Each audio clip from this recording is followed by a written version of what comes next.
سوچیے، ایک کھلاڑی، دو الگ الگ پہچان، اور ایک ایسا فیصلہ جس نے سب کچھ پلٹ کر رکھ دیا۔ جی ہاں، آج ہم بات کر رہے ہیں پاکستان کے ایک ایسے عظیم بلے باز کی جن کا کیریئر جتنا شاندار تھا نا، اتنا ہی متنازع بھی۔ 1788 یہ صرف ایک نمبر نہیں ہے، یہ ایک ایسا ریکارڈ ہے، ایک ایسا پہاڑ ہے جو سال 2006 میں محمد یوسف نے بنایا تھا۔ ٹیسٹ کرکٹ کے ایک سال میں اتنے رنز آج تک کوئی بھی اس کے قریب نہیں آ سکا، اور یہی ریکارڈ انہیں آل ٹائم گریٹس کی لسٹ میں لا کر کھڑا کر دیتا ہے۔ تو پھر سوال یہ اٹھتا ہے کہ آخر پاکستان کے مسٹر ڈیپینڈیبل کو اپنی پہچان، اپنا نام بدلنے کی ضرورت کیوں پیش آئی؟ مطلب اتنا زبردست ٹیلنٹ، پھر ایسا کیا ہوا کہ انہیں اپنی زندگی کا اتنا بڑا، اتنا ذاتی فیصلہ لینا پڑا؟ چلیے اس کہانی کے اس پہلو کو کھولتے ہیں۔ اس کہانی کو سمجھنے کے لیے ہمیں شروع سے شروع کرنا ہوگا۔ محمد یوسف سے پہلے تھے یوسف یوحنا۔ یہ وہ نام تھا جس کے ساتھ وہ پیدا ہوئے اور جس کے ساتھ ان کا سفر شروع ہوا۔ ان کی پیدائش ہوئی لاہور میں 27 اگست 1974 کو، ایک کرسچن فیملی میں۔ والد ریلوے اسٹیشن پر کام کرتے تھے اور گھر کے حالات کافی مشکل تھے۔ اتنے پیسے نہیں تھے کہ پراپر کرکٹ گیئر خریدا جا سکے، تو پھر کیا، گلیوں میں ٹینس بال سے ہی کھیل کھیل کر اپنے ہنر کو نکھارا، اور یہیں سے، انہی تنگ گلیوں سے ایک کمال کے سفر کا آغاز ہوا۔ اور پھر 1998 میں وہ دن آیا جب انہیں پاکستان کی گرین جرسی پہننے کا موقع ملا، اور یہ کوئی معمولی بات نہیں تھی، یہ ایک ہسٹوریکل مومنٹ تھا۔ پتہ ہے کیوں؟ کیونکہ وہ پاکستان کے لیے کھیلنے والے صرف 5ویں نان مسلم اور چوتھے کرسچن پلیئر تھے۔ اس سے اندازہ لگایا جا سکتا ہے کہ اس وقت کے پاکستانی کرکٹ سیٹ اپ میں ان کا آنا کتنی بڑی بات تھی۔ ان کی بیٹنگ میں ایک الگ ہی کلاس تھی، اتنی سالڈ ٹیکنیک، اتنا کام ٹیمپرمنٹ اور لمبی اننگز کھیلنے کی وہ صلاحیت۔ ایسے ہی نہیں انہیں پاکستان کا راہل ڈراوڈ کہا جانے لگا۔ یہ ایک بہت بڑا کمپلیمنٹ تھا جو بتاتا تھا کہ ٹیم کے لیے وہ کتنے اہم پلر بن چکے تھے۔ اور پھر ان کی زندگی اور کیریئر میں وہ موڑ آیا جس نے سب کچھ بدل دیا: اسلام قبول کرنے کا فیصلہ۔ سال تھا 2005 اور یہ خبر آگ کی طرح پھیل گئی کہ یوسف یوحنا اب محمد یوسف بن گئے ہیں۔ انہوں نے اسلام قبول کر لیا تھا، لیکن یہ فیصلہ اتنا آسان نہیں تھا۔ یہ اتنا پرسنل اور سینسٹیو معاملہ تھا کہ قریب 3 مہینے تک انہوں نے اس بات کو اپنے خاندان کی وجہ سے سب سے چھپا کر رکھا۔ اب اس کنورژن کے پیچھے کی وجہ پر 2 بالکل الگ الگ کہانیاں سننے کو ملتی ہیں۔ ایک طرف تو خود محمد یوسف کا کہنا ہے کہ یہ ان کا ایک پرسنل، ایک روحانی سفر تھا جو 4-5 سال سے چل رہا تھا۔ وہ سعید انور سے بہت زیادہ متاثر تھے۔ لیکن دوسری طرف ایک اور نیریٹو ہے۔ شعیب اختر جیسے کچھ فارمر پلیئرز کا دعویٰ ہے کہ اس کی وجہ ڈریسنگ روم کا ماحول تھا۔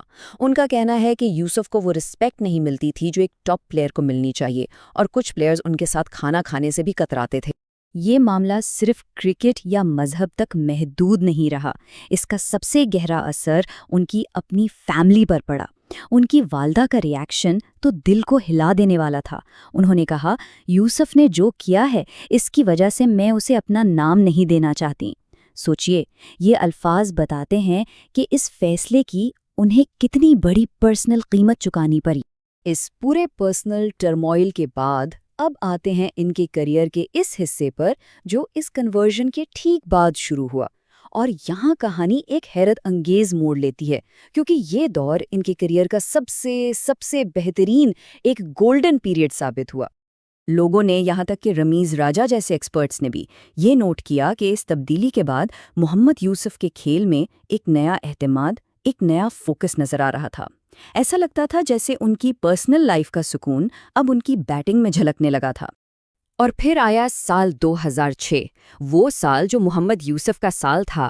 شروعات ہوئی لاہور میں انگلینڈ کے خلاف 223 رنز کی ایک میسو اننگ سے۔ پھر انگلینڈ ٹور پر تو جیسے انہوں نے رنوں کا انبار لگا دیا، 202، 48، 192 اور 128۔ اور پھر وہ مومنٹ آیا جب انہوں نے عظیم ویو رچرڈز کا 30 سال پرانا ریکارڈ توڑ دیا۔ سال کے اینڈ تک وہ صرف 11 ٹیسٹ میچوں میں 1788 رنز بنا چکے تھے، ناقابل یقین۔ اور کہانی صرف رنز پر ہی ختم نہیں ہوتی، ذرا سینچریز پر نظر ڈالیں۔ ایک سال میں 9 ٹیسٹ سینچریز، یہ بھی ایک نیا ریکارڈ تھا۔ انہوں نے ویو رچرڈز اور ارونتا ڈی سلوا جیسے لیجنڈز کو پیچھے چھوڑ دیا، مطلب ہر طرف بس محمد یوسف کا ہی نام تھا۔ اتنی زبردست پیک کے بعد افسوس کی بات یہ ہے کہ ان کے کریئر کا اینڈ کنٹروورسیز اور سوالوں سے بھرا رہا۔ تو چلیے اب ان کی لیگیسی اور ان سوالوں پر بات کرتے ہیں جو آج بھی پوچھے جاتے ہیں۔ ان کے کریئر کے آخری سال کافی اتار چڑھاؤ والے رہے۔ پہلے انہوں نے کنٹروورشل انڈین کرکٹ لیگ یعنی ICL جوائن کر لی، جس کی وجہ سے بین لگ گیا۔ پھر PCB نے بھی ڈسپلنری ایشوز پر ان پر بین لگا دیا۔